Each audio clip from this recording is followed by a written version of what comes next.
Hello guys, আসসালামু আলাইকুম। আজকে আমরা জানতে চলেছি ডক্টর ইউনূস সম্পর্কে। কে এই ডক্টর ইউনূস? আমাদের মাথায় একটা প্রশ্ন থেকেই যায়। ডক্টর ইউনূস 1940 সালে 28 জুন চট্টগ্রাম জেলার হাটহাজারী উপজেলা পাধোয়া গ্রামে জন্মগ্রহণ করেন। এই মহামানব মহাজন ফকির স্কুল থেকে তার শিক্ষাজীবন শুরু করে। এরপর চট্টগ্রাম কলেজে ভর্তি হন এবং রাজনৈতিক কর্মকাণ্ডের সাথে জড়িত হন। ডক্টর ইউনূস যখন সপ্তম শ্রেণীতে পড়েন তখন সে স্কাউটে যোগ দেন এবং স্কাউট কর্তৃপক্ষের হয়ে মাত্র 15 বছর বয়সে যুক্তরাষ্ট্র কানাডা ভ্রমণ করেন। 1969 সালে অধ্যাপক পদে উন্নীত হন।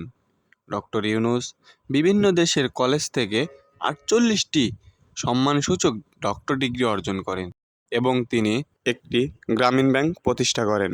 ডক্টর ইউনূস ভাবতেন এই দরিদ্র মানুষকে যদি ক্ষুদ্র ঋণ দিয়ে তাদের কর্মসংস্থানের ব্যবস্থা করা যায় তাহলে তারা শান্তিপূর্ণভাবে বাঁচতে পারবে।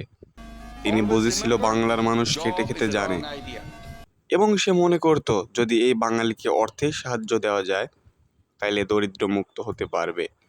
1983 সাল থেকে গ্রামীণ ব্যাংক বৈধতা লাভ করে।